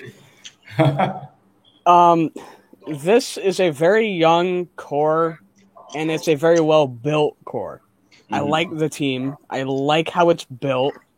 They've got a lot of weapons all around. And I think last year that loss is what they needed to come back stronger because all they need is experience. Everything's there. They just need the experience. And I think that loss is going to bring a lot more drive to them and Josh Allen. And I think they've definitely got a shot at beating the Chiefs. I do. All right. So you got the Bucs and the Bills, right, in the Super Bowl? Yeah. Okay. Well, my preseason Super Bowl pick will be the Chiefs in the AFC because they upgraded their offensive line. And last year, I feel like the only reason why they lost that Super Bowl because their offensive line got hurt literally like a week or two before the Super Bowl. Like they got dismantled. So, and, I feel like that the Bucs just took advantage of that because their defense is so powerful, their front four. And in the NFC, I go with the Seattle Seahawks. He said, yeah, the Seattle Seahawks. I mean, I feel like last year, if Russell Wilson could cook and be himself, that he started the season off hot. He was on fire. MVP, like he was the #1 MVP candidate. And then all of a sudden, he just, started fading away because the pressure was getting to him. He was like, yo, I'm an MVP candidate. I got to make this throw. And it was leading to interceptions. But I feel like with the year under his belt, he learned from last year. I feel like a surprise preseason pick would be the Seattle Seahawks. Yeah, that's just my pick. I mean, I could pick the Packers, but I don't think that Aaron Rodgers will play this year. See, that's another thing I was about to touch on. Green Bay, I don't know if they're going to have Aaron Rodgers. That's the point. That's why I don't know. I don't know if they're going to have Aaron Rodgers. If they're going to keep Aaron Rodgers, we don't know that. So that's why we can't put them there. We got to see if they're going to have Aaron Rodgers. So I don't know that. So that's why I picked them. That's why I didn't pick them. The Arizona Cardinals, like I say, anybody can win that NFC West, but I just feel like the Rams are a little bit better than them than those two teams. I just feel like the Rams are a little bit more better, a little bit more balanced around. Even though they did get AJ Green, but can AJ Green put up a healthy season? That's just the problem. Can he put up a healthy season? AJ Green, the Cardinals. That's the problem. Can he put up a healthy season? Can he stay healthy? Like I said, you got DeAndre Hopkins. So most of the focus, they take pressure off each other. But I just feel good about the Titans, man. With that running game. Who's the best quarterback in the NFC West? Because of the Cardinals, the Rams, the Seahawks, and the 49ers. Who's the best quarterback? I'm going to go with Russell Wilson. That's why I picked the Seahawks. Yeah, I'm going to go. I'm going to go with Russell Wilson. That's why I picked the Seahawks. I just believe the LA Rams are just a better squad than those guys. Really, those guys, actually. Okay. I mean, any last word, Jordy?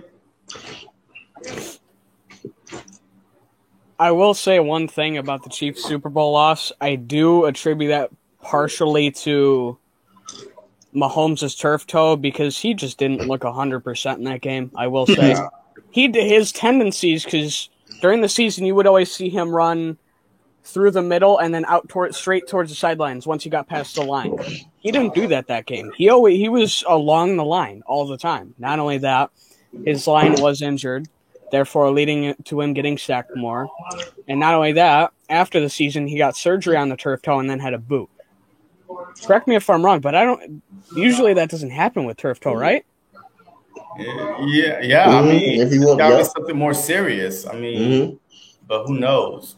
Unlike Tom Brady, Russell is not trying to be the GOAT. I mean, because Tom Brady leaked his own injuries out. He played a whole year with torn MCL, blah, blah, blah. Who cares? Like, I don't care about that. I mean, you done set your team up to get fined. And that's all you did. Yep. Like, because if they knew you were injured and you was not on the injury report the whole year, you done set your team up to get fined. Congratulations. But I don't care about you being the GOAT or not. I mean, he's trying to make himself feel better.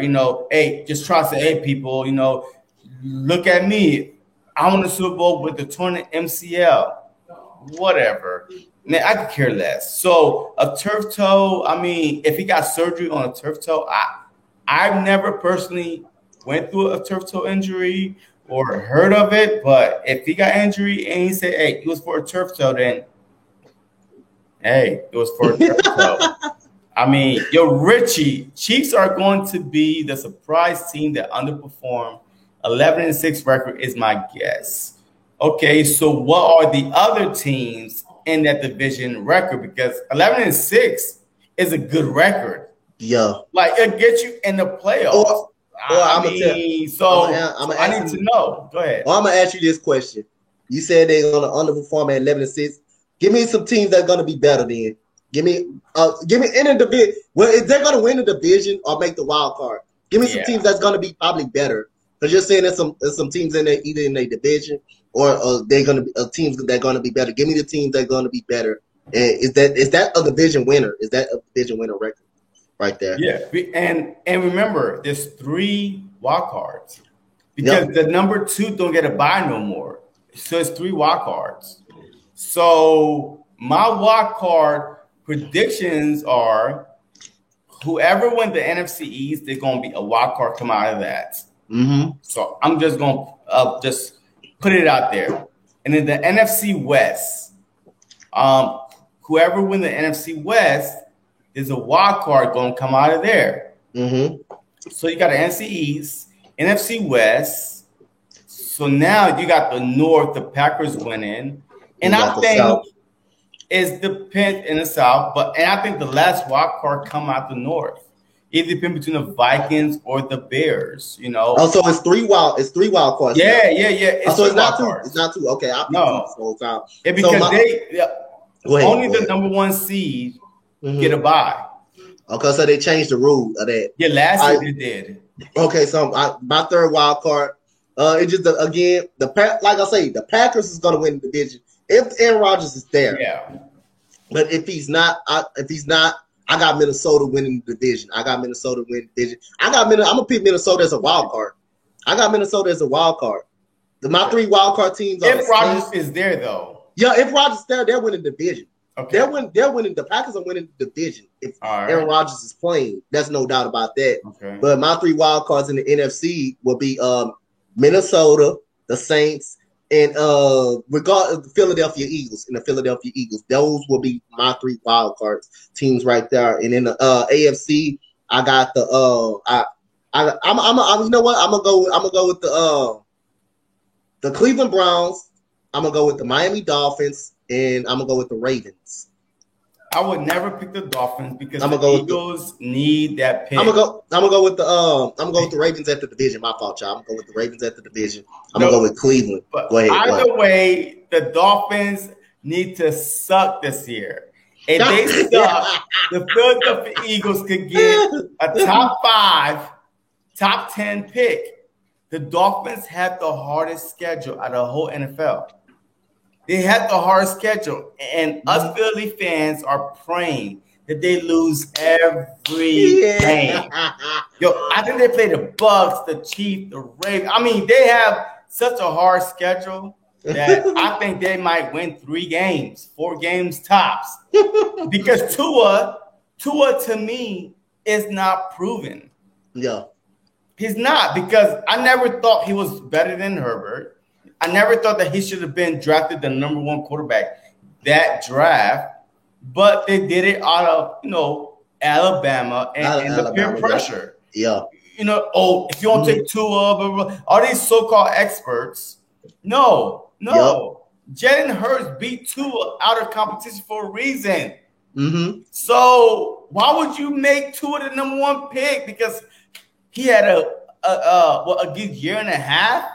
Like, I mean, like I say, again, you can argue, think of Jalen Hurts got the best out of that because, like I say, again, he transferred to Oklahoma. They get to the college football playoffs all of a sudden. And Alabama did. Alabama didn't get in it because they lost to LSU. LSU basically knocked them out. While Jalen Hurts learned a new offense with not much time. He learned a new offense, and he was second in the Heisman. And he led his team to the college football playoff. And like I said, I bet Nick Saban kind of regretted that a little bit and looked at that and regretted that a little bit and stuff like that. So yeah. I mean, look, I agree, man. I mean, I never believe in Tua. My supervisor right now is a Dolphin fan, and last year I was cheering for the Dolphins, but this year I already told him, I hope y'all go 0-17 because the Philadelphia Eagles need that top 5 pick for a nice cornerback or a safety, whatever it is. It has to be on defense. You know what I mean? If Jalen Hurts ball out, the Philadelphia Eagles are set to be the best team in the NFC East for years to come. Just think about it. The Dallas Cowboy line is getting old. Yep. The Giants don't have a line. The Washington football team don't have a real line. Yeah, they got a couple pieces, but the Philadelphia Eagles have backups that literally had so much experience from the year before that played and are capable of being a starting line. And then not only that, we have 3 first-round picks if Carson Wentz come through for us. He plays 70% of the snaps and make the playoffs, or he plays 76% of the snaps and don't make the playoffs. We still get a first-round pick. So either or, we just need him to stay healthy. So 3 first-round picks. We could be the best team in the NFC East because our team is younger than anybody team in the NFC East. Yep. So, I mean, it is what it is. All right, this is the last question I have right here. Okay. Of course, it's got to be a Cowboys question, right? Okay. PFF, Dak Prescott can be all-pro this upcoming season. As a matter of fact, they picked Dak Prescott to be the winner. There's only one position. Yeah. There's only one position. All-pro quarterback this upcoming season, coming off a broken leg, a bad defense, but PFF, this is when I know that PFF is full of shit because they hate on the Philadelphia Eagles, like the 27th, the worst quarterback in the league, the worst wide receiver core, the worst tight end core. I mean, we got the worst team in the league, according to PFF. So this right here is top of the line. If it's a pile of shit, that's the cherry on top of the pile of shit right there. Mm-hmm. That Dak Prescott will be the all-pro QB this upcoming season. That means that his team got to go 15-2, 14-3. Yep. Like, he got to play lights out. What do you feel about that? Like I said again, Patrick Mahomes, Tom Brady, Aaron Rodgers, if he played, Russell Wilson, Lamar Jackson. He's in front of all those guys if he's supposed to win this because it's only one spot. Yeah, and back since I'm gonna put another nominee in that Matthew Stafford with the weapons he's got as well after being with a shithole Lions organization his whole career and still able to put up some of the same numbers over 4,000 yards like Dak Prescott did last year. But I think that's just a joke, man. They have a bad defense. They have a terrible defense. And like I say, off of an injury, I don't know if he's gonna still be healthy. I don't know if the injury is gonna slow him down. So I just think that's gonna be false, man. And I don't think he's gonna have an all-pro season. I just don't think he's gonna have an all-pro season this year. I just really don't think that.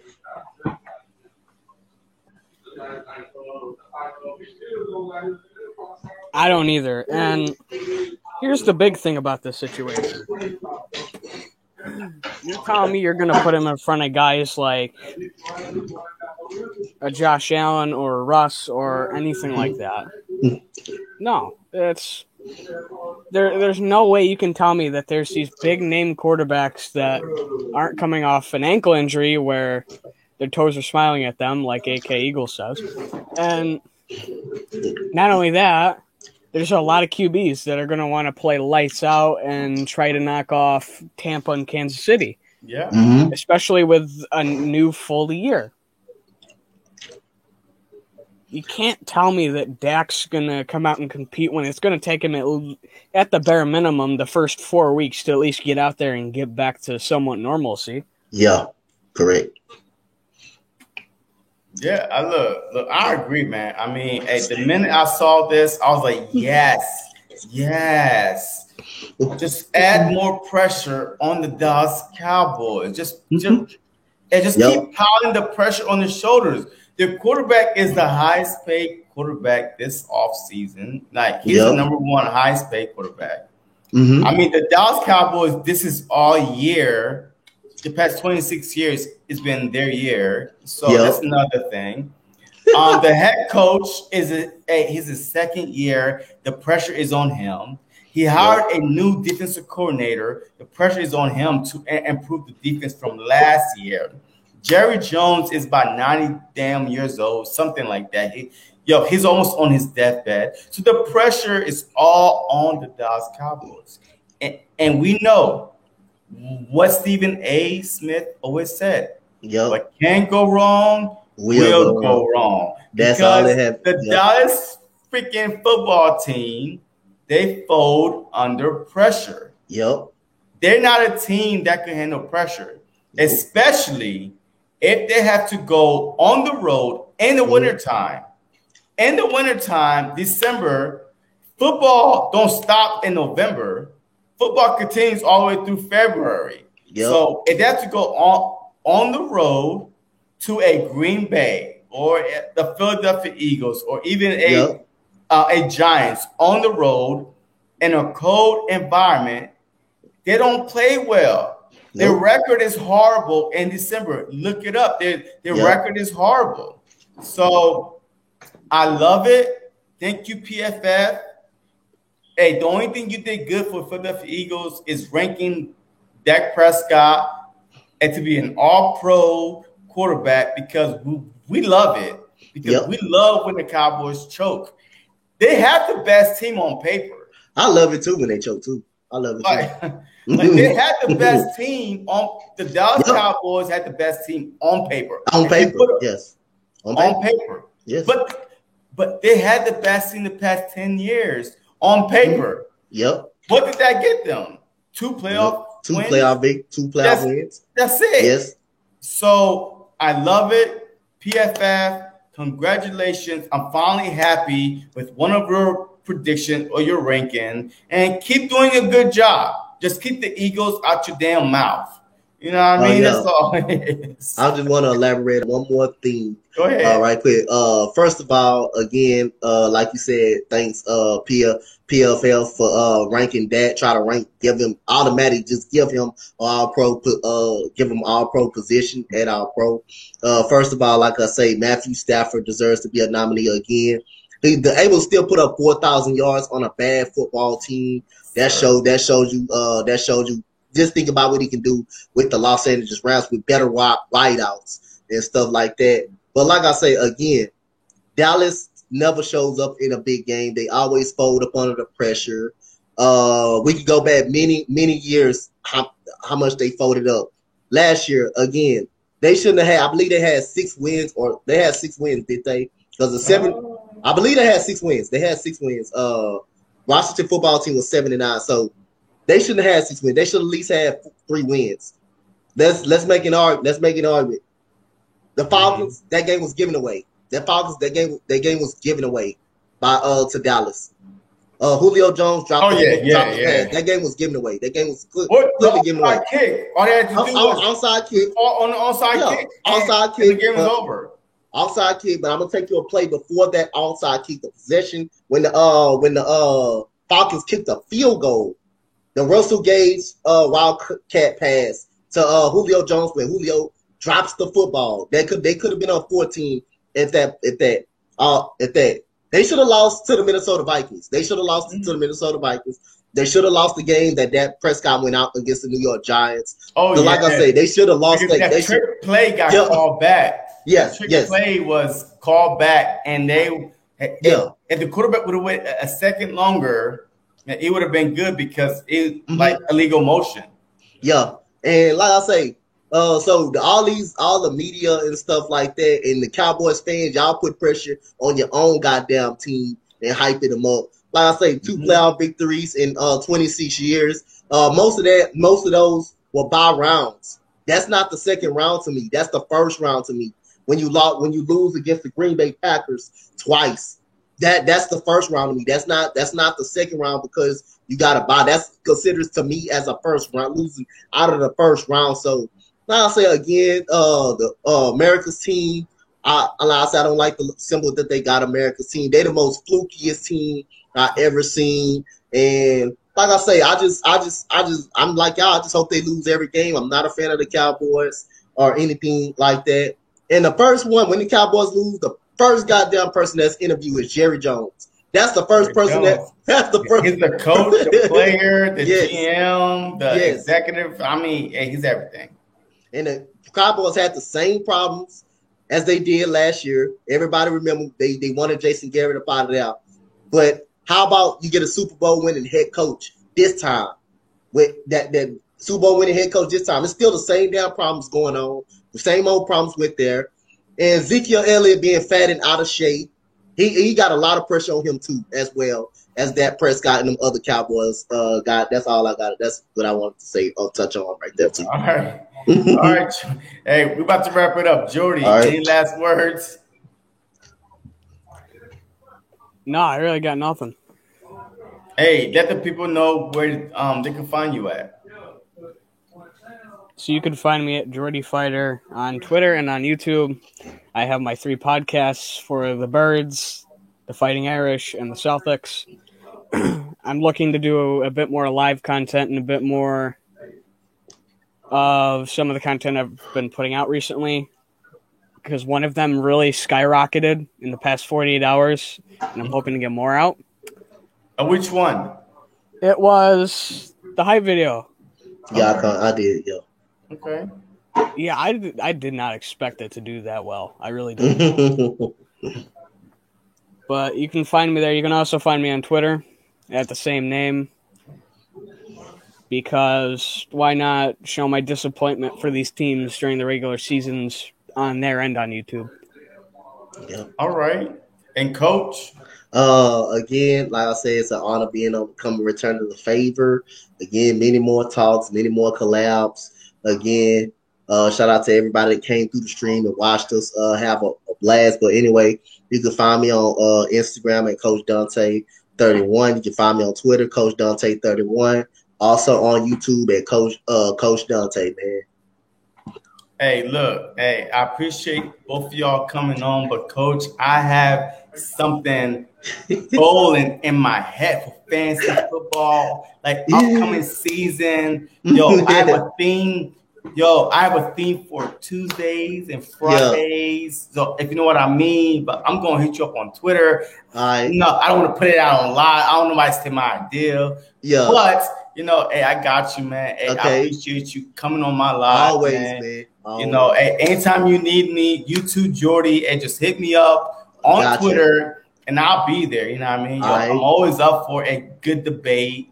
So, hey, once again, my name is JC from JC Eagles Talk. Hey, you can find me on Instagram, YouTube, and Twitter under the same name. So it's not hard to find. Hey, hit me up if you want to collab with me. It's all good. I'm open. Hey, no matter how big, how small you are, I never forget where I come from. I mean, it's all about the love and just, and just trying to just grow the YouTube community, Eagles YouTube community together.